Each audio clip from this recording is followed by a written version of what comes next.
Welcome to The Front Garden, brought to you by Shapescaper, the Australian-made modular steel garden edging and planter system, trusted by landscape professionals nationwide. Find your nearest stockist at shapescaper.com.au. And hello, welcome to another episode of the Front Garden podcast brought to you by Landscaping Victoria. I'm your host, Adam Hompas, and today we have another ripper guest in, Corey Shalevski from RYCOR Landscapes. And today we'll discuss what it's like to expand the business, incorporating good team culture and its importance, and also learning how to switch off outside of work and the tolls it can take. So how you going, mate? I'm good, Adam. How are you, mate? Good, buddy. Did I say your name correctly then? It was spot on, yeah, Shalevski. I feel like a lot of people get it wrong, but it's actually exactly how it's spelt, Shalevski. So if you break it down, it's not too bad. Awesome. Wanted to get that off. Bang on, mate. Seeing RYCOR over the last couple of years, it seems like you guys have sort of stepped up a notch with the things you're doing, the crew you've got, the cars I'm seeing on the road. I'm going to have a brief discussion about the transition from where you started to where it is now. I suppose, hard to know where to start. I might start from the very start. Ryan and I are the two directors of the business. We're both brothers.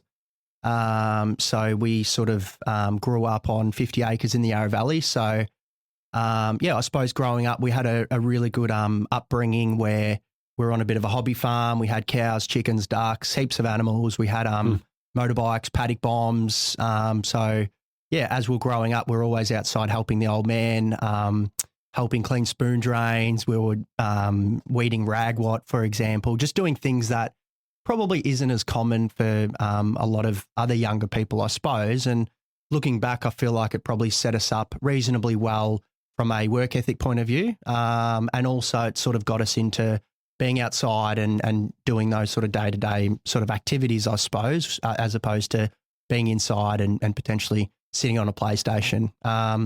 Ryan's a gun on the tools. He's really, really good on the tools. He left school in, I think, year 9 or 10. So he left pretty early, to be honest. And he has always been very hands-on and quite, he's always known he wanted to get into landscaping as a young kid. So when school wasn't really his thing, he sort of left and started working for Formation Landscapes with Chris. So he started his apprenticeship there at about 16, and then he's obviously finished early there as well. So he finished when he was sort of 19, 20. That's great. So he really started early. And a lot of people probably look at that and think it's not a smart decision at the time, but he knew exactly what he wanted to do. And he did really well out of it, to be honest. And when he was with Chris, he was running jobs in his sort of second and third year. So he just really got it. And now he's still only 24. And a lot of people who meet him and work with him for the first time, they just can't believe his age because he's sort of got a lot more years of experience than what his age probably suggests. Well, it's really good that was recognised early for him though too, isn't it? Because the fact that he can go make a decision and say, this is what I want to do. I'm not enjoying school, I'm assuming. And apart maybe from the social aspect he did, but then moving on to make that decision early. And then this is the success of it. Now, what was mum and dad like in that time where he made that decision to leave school? Yeah, look, honestly, they were very supportive. I feel like they were understanding that Ryan was probably, I don't want to take anything away from him, but he was never really wanting to pursue a career in a blue collar sort of a role. Like he was always going to go into a trade, white collar career. So they were very supportive of it. And really, I mean, Ryan made a lot of sacrifice at the time too. Like he was obviously 16, he had no license. So he was basically catching multiple trains to get to work. So he was leaving a lot earlier than everyone. And then he was getting home a lot later than everyone, but he just loved it. And it was, as soon as he started, he just knew that's sort of what he wanted to do. In terms of my sort of background, I started off in, I suppose, the white collar industry. So I was in a role where I was an account manager working for Husqvarna, which is in a sort of similar industry, I suppose. So, my role there was managing and sort of overseeing the Husqvarna mower stores in Victoria and Tasmania. I really enjoyed that. I enjoyed being able to sort of impact someone's business. And I suppose we were sort of there as a little bit of a business coach, I suppose, where we were sort of helping them with not just what sort of products they're wanting to put on the floor, I suppose, but more so how they're actually getting customers to come in. So we're working with them from a marketing point of view all the way through to, trying to help sort of manage and oversee better ways of doing their business. Right. So with that background, and you got your brother who's obviously got the trade background, was it natural that you guys thought, let's try to put this together? Yeah. So Ryan started the business. He pretty much got qualified with Chris at Formation, and then he left pretty much straight away. So I think he started the business about 4.5, 5 years ago, and he sort of started it and, he made good traction. He was doing everything quite manual, sort of pen and paper, and, obviously started off the way that everyone does really. So he was quoting small timber retaining walls for mum and dads in the area, and he was sort of cutting his teeth doing that. It wasn't until we sort of came together 2.5 years ago, or 2.5 to 3 years ago. And at that time, Ryan had another 3 apprentices. So it was Ryan and 3 apprentices. So there was 4 people.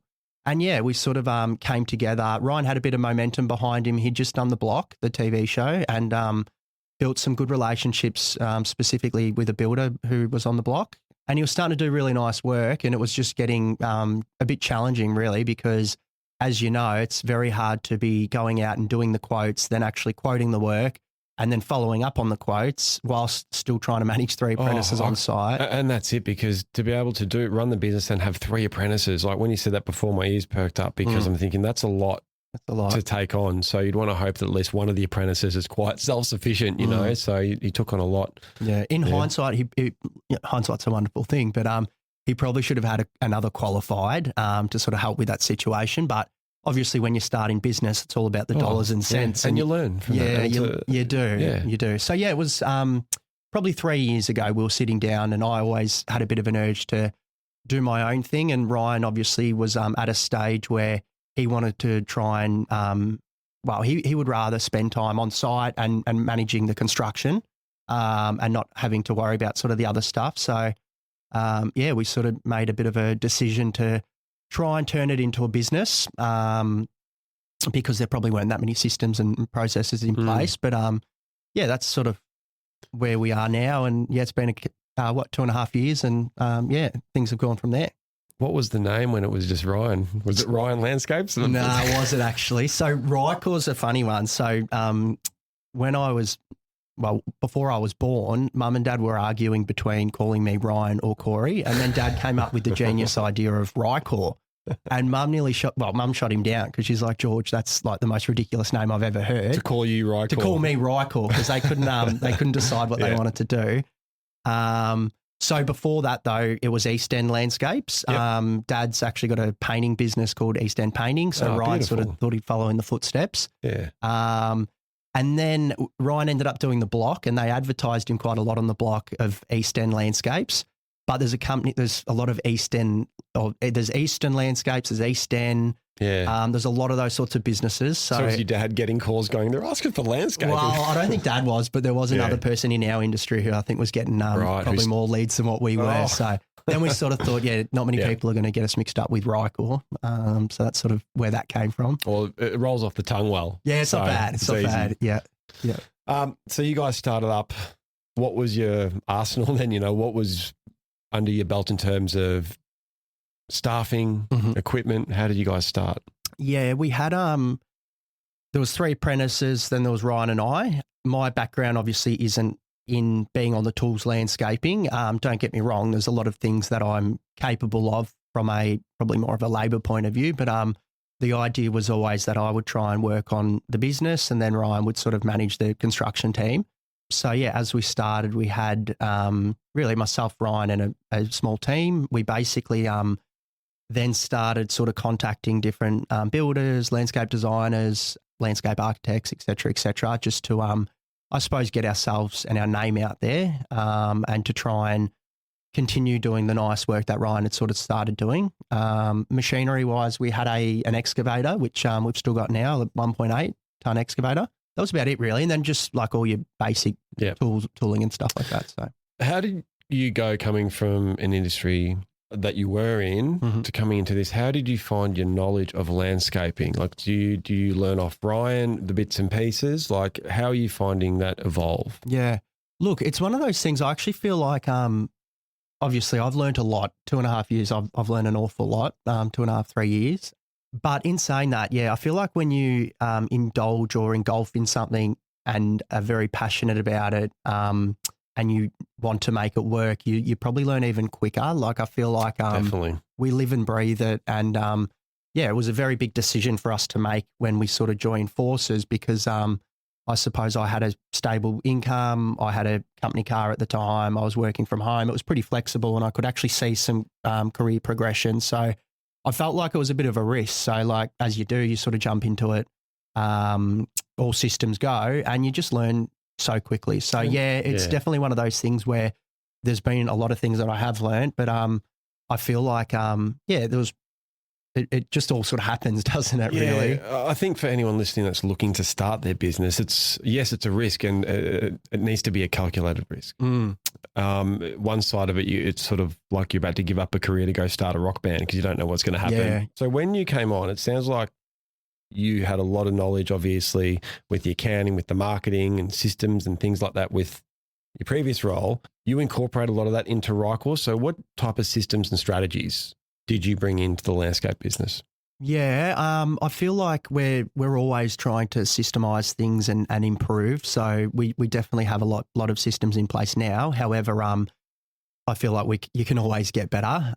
So we're always working through that. We sort of quickly went to we made a considered effort to try and put everything digitally as opposed to pen and paper. So one of the first things that we did is we went out and started using a job management software called SimPro. So we've been using SimPro now for close to 3 years. SimPro is really good. It's basically I suppose, the brains behind all of your projects. So you can back cost from SimPro. You can do all of your variations, put all your quotes in. And then the guys, before they get onto site, they actually clock in to SimPro as well on their phone, just so that we can sort of measure hours and stuff like that. Yeah. Okay. So we did that early days. We've also got Ground Plan, which is like a takeoff program similar to like a Bluebeam or Build Exact, I suppose. So we're sort of using that. Microsoft Teams, like we use that quite a bit. That's sort of our main communication platform as a business. We have project chats on that, and basically everyone sort of uploads photos into there. So there's some of the things, but then, I suppose the other thing is the actual systems within the business and sort of processes within the business. So we sort of pretty early on just set everyone's roles and responsibilities really, so there wasn't too much crossover. So I sort of try to manage all the quoting and quoting, accounting, sales, marketing, I suppose. And then Ryan is predominantly overseeing the construction of what happens on site. Going digital, I think personally we do a very similar thing. I'm very old school, like be pen and paper, but how have you found with running it as a digital template, how have you filtered that through to the team? And did the team find it easier to use? So is it easier to implement when it's digital as opposed to handing them a big document and things like that? Look, honestly, I don't know any different, to be fair. Like Ryan obviously was doing quotes on a pen and paper, and I'm not saying that's right nor wrong. It's just for me, it sort of gave me a bit of anxiety that you'd be doing a job of that size on a pen and paper. Absolutely. Like what are you coming back to if there's discretions around payment and stuff like that? So I feel like it's been pretty easy in that sense. However, obviously people do struggle with change. We're very fortunate. We've got a pretty good team. Well, we've got a very good team and a pretty young team of whom are good with change and also good with new technology. So I felt like at the start, trying to remind everyone to clock onto SimPro before they start work, that was a very big thing because it's obviously different to what a lot of other businesses probably do or to what a lot of people have been used to. But everyone's using it a lot better than what we were 2.5 years ago. But in saying that, we can still use it better. So we're still sort of working through it. I feel like a lot of those programs, you're never using it at its capacity, are you? I agree 100%. The ones that we use, I've been through about, I think, 7 different, who knows how many, and all of them lack something. There is not one, I believe, that does the whole thing. It's about using it to what you can. But you're right. Like you never get 100% of it off the first go. Speaking of your team, so where is it at? How many guys and girls have you got now? Yeah, we have. We've had 2 new foremen start this week on Monday, which we're really excited about. To be honest, they both come from a really good standard of work, and they're both A players, which is our sort of one of our big things. We only hire A players.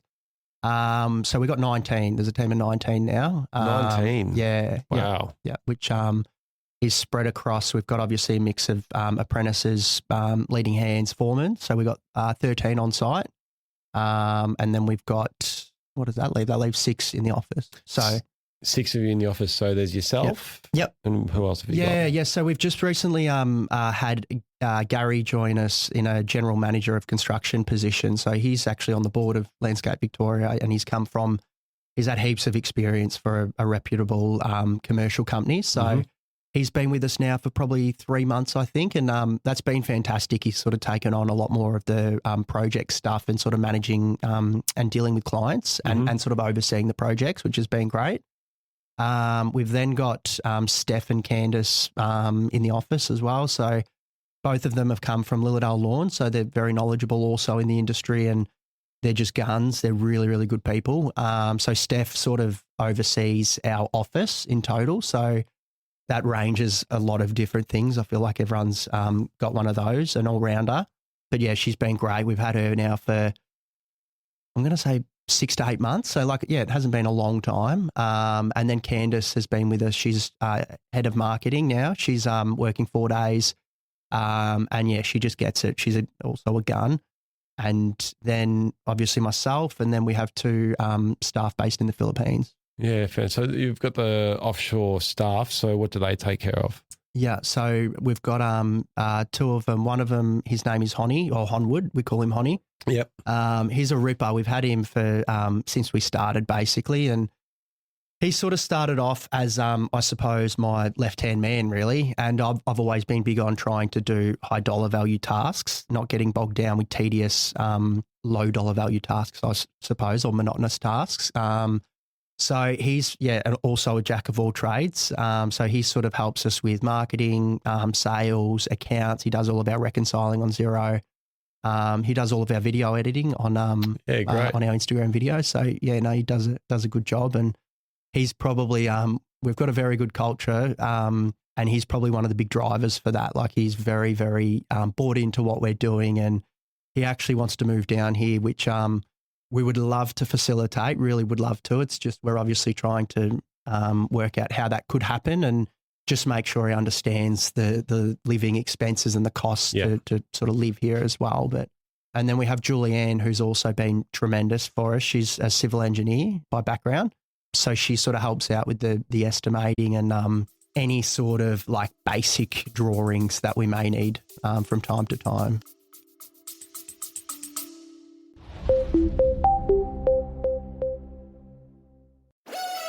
Landscapers, designers, architects, listen up. Straight Curve Steel Garden Edging installs up to 3 times faster than traditional systems. No drilling, no tech screws, just a clean, sharp finish. And right now, the first 10 Front Garden listeners to get in touch will score a free 7-metre Click Connect box. Email the word edging to connect@straightcurve.com.au with PRO in the subject line, plus your business name, address and phone number. First in, best dressed. Get your hands on a serious edging system today. How are you finding, like, the fact that you've got these people with all these different skills? How are you finding the efficiency going for yourself and for Ryan, in the sense that you've got other people helping get through these things? Like, yeah, good question. Look, I feel like you're only as good as your team. At the start, you really have to cut your teeth, and it's all about your work ethic and saying yes to everything and doing everything yourself, really, is what it's like sort of early days. But after that, you sort of get to a stage where you just can't possibly do everything yourself. So, yeah, I feel like what we've tried to do is just document and write down everything that we do day to day. And if we can sort of get someone to come on board and do something better and buy back our time, well, then obviously we can put our time into something that we enjoy doing more, or maybe is more important potentially. So the fact that you've grown to where you have now, obviously you guys go over your numbers and things like that a lot to think, okay, we can employ this person. Okay, maybe if we do this and get this person, X will come in. Is that how it sort of came about?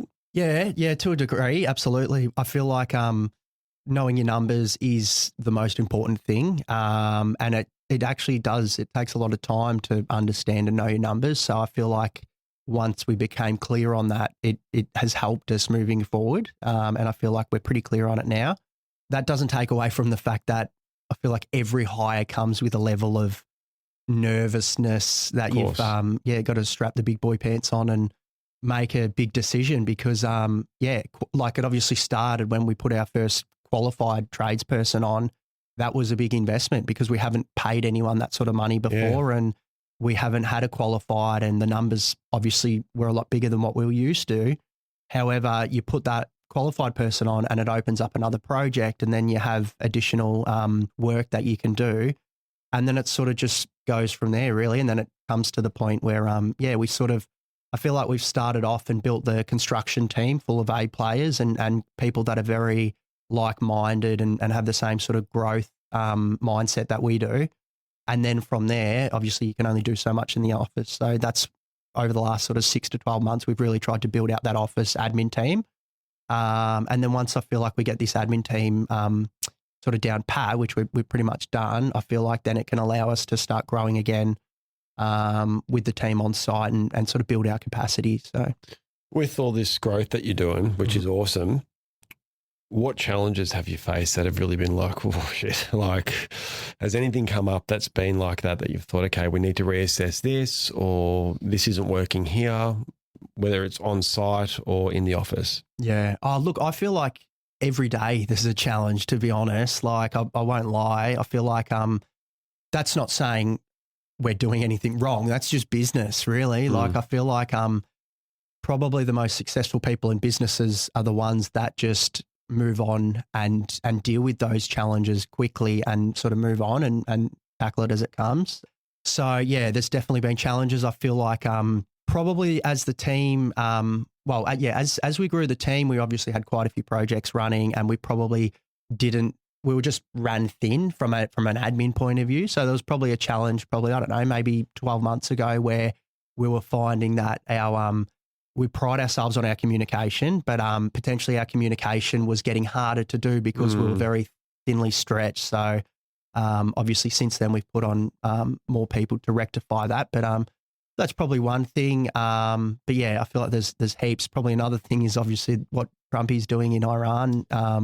I don't think it's helping anyone. And I don't know. When that first happened, like that was a fair bit of a headache. I don't know if you can notice my greys.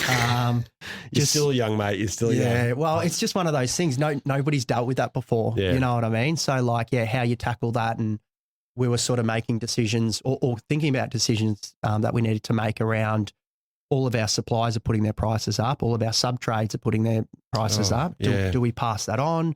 Do we not pass that on? And do we wear it because it might be hard to win work down the track? So, as you mentioned, with the supply point of view, how the prices go up. I remember sending a screenshot to my team, I think of about 7 or 8 different suppliers that sent me in one day, this is going up, this is going up. And it does. So it can sort of make you think, oh, what should we do here? It was a bit nerve-wracking. Absolutely. Yeah, no, we definitely weren't out of that.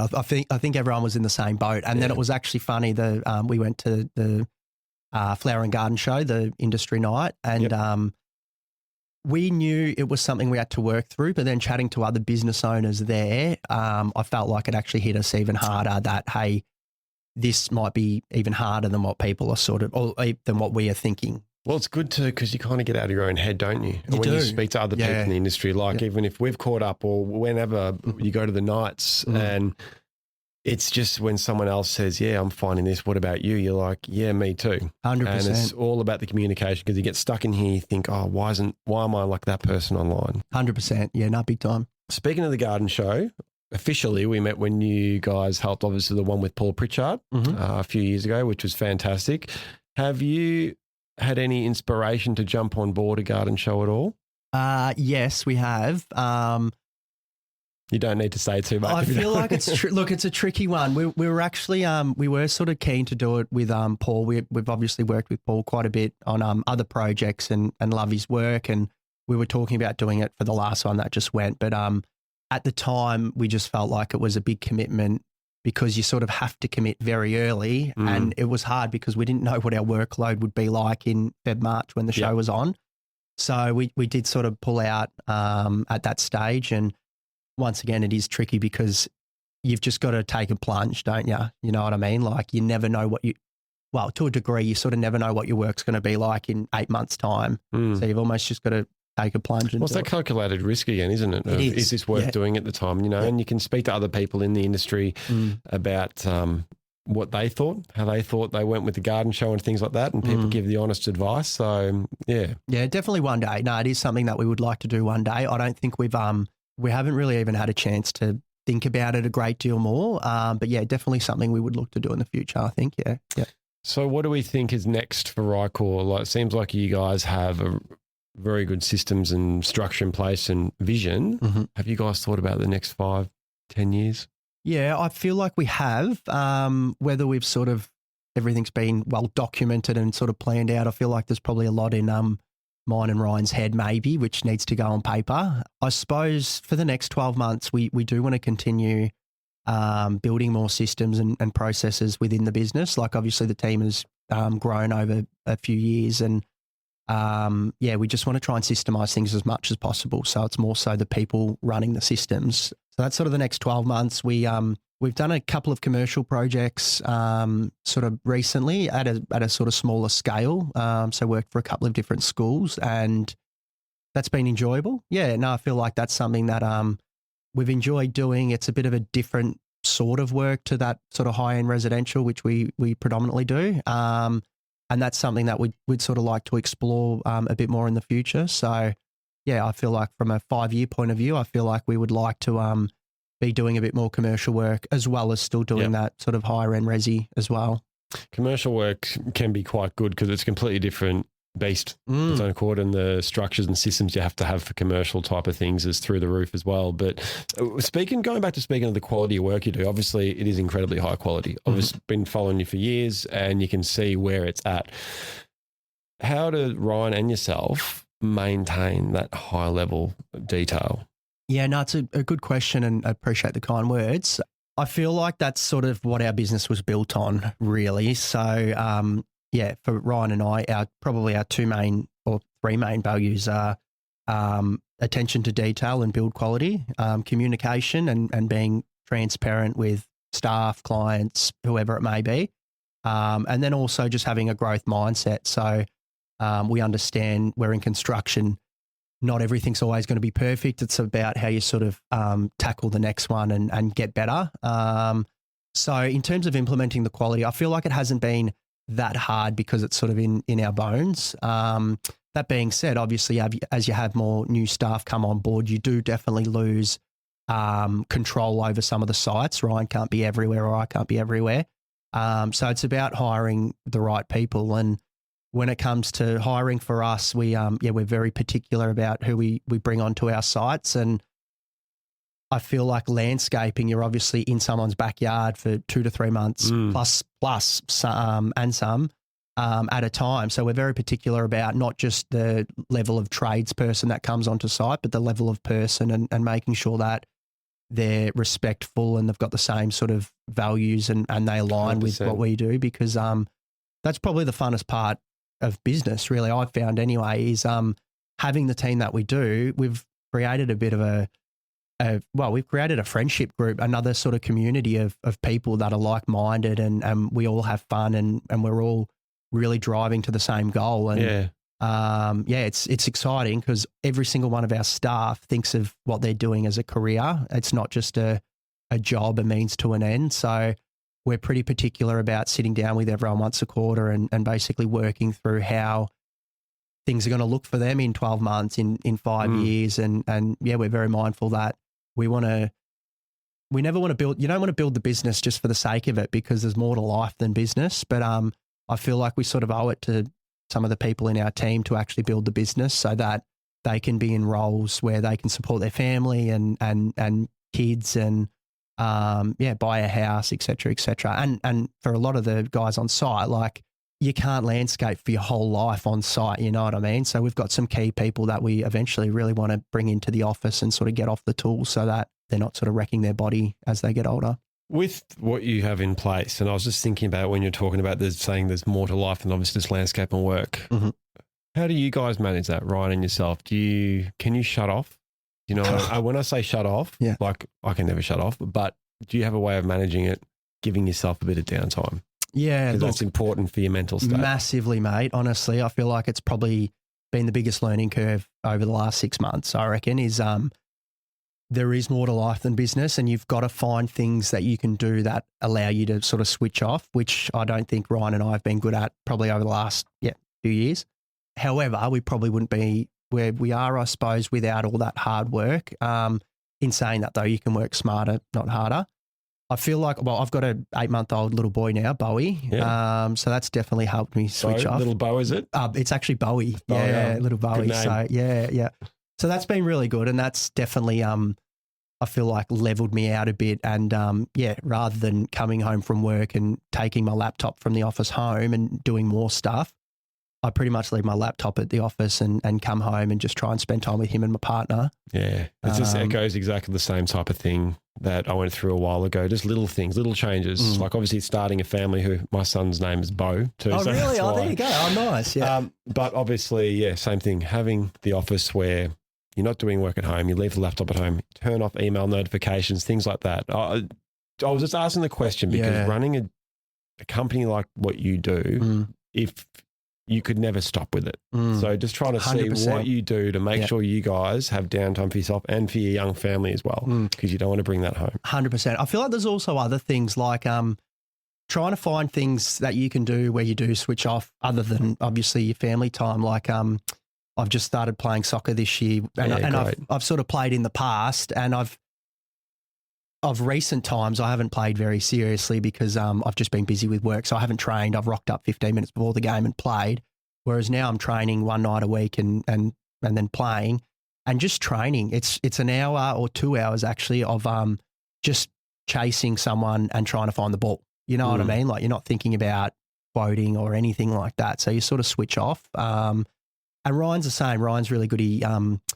He loves spending time with mates. He's right into his motorbike riding. And then our folks still have a bit of property. So it's also good to sort of get out there and just do the little things really, like go out and sit on a quad bike and just tidy up around the house. Is that also a RYCOR Landscapes storage yard, mate? That is actually, that is our sole storage yard. Yeah, yep. So saving coin there. It's been really good. Yeah, we've actually we've got a shed on that site and it is massive. It's probably, it's about 30 by 20 metres, 30 metres by 20 metres. It's massive. It's an ex-hangar where they used to store aeroplanes. Yeah, it's huge. So we're pretty fortunate in that regard. Yep. I mean, it gets a bit thin with the old man sometimes when we're taking over his space. What are you bringing now? Yeah. What are you doing? But the thing that's been really awesome is Mum and Dad are sort of semi-retired. Mum's recently, she's always done our bookkeeping and overseen our bookkeeping, but now she sort of stopped for a bit because we had Honey doing quite a bit of it, but she stepped back in and she's doing that again for us, which has been awesome. But then also Dad has a painting business, which he's sort of semi-retired now, and we're really keen to get him to come in and sort of work for us a couple of days a week because he can be the one driving the truck, taking out materials to site. There's just heaps of things that he can do. And, mate, he's so experienced, obviously, running his own business. But then not only that, obviously having a massive property and many properties over time, he's actually very handy with everything he does, to be honest. So that's great. Yeah, we're sort of taking over his real estate, but at the same time, we're sort of giving him a bit of a chance to come and work with us now. So I feel like it's sort of working both ways. He can say he's investing into his future. Yeah, that's it. That's it. Yeah, like coming back a bit to obviously making sure we switch off, because I feel it's something that a lot of business owners don't do and it gets lost. And haven't really spoken about it on here for a long, long time, but just making sure that people give themselves that breath and to do what they can. As I said, whether you go out there and smash around on the bikes, spend time with your family, just learning to switch off the phones. And when I say just putting the notifications off, whatever, because once again, how we were saying before, about, you go out to these nights and you have chats with people and it just makes things so much clearer. You know what I mean? 100%. Yeah, look, I feel like you just have to remember to control what you can control, and there is only so many hours in a day. So not only for Ryan and I and business owners, but even the team on site too. Yeah. Like I feel like all of our team are so committed and driven, and to be honest, they wear the wins and the losses just as much as what we do. So we're very mindful that we want to try and create the best working environment for them where they're happy and enjoying coming to work. So, yeah, we try and catch up once a month as a team. Like, obviously, our good culture started as a tight-knit group and everyone was sort of like-minded. And obviously, as the team's grown, we've had a lot more people come on board. So all of a sudden, you've gone from one job to potentially 4 sites, and the guys don't see each other as much. So we've sort of taken a lot of different measures to make sure that we keep that culture really strong, because at the end of the day, it's everything. It's really hard to find good people, as you know.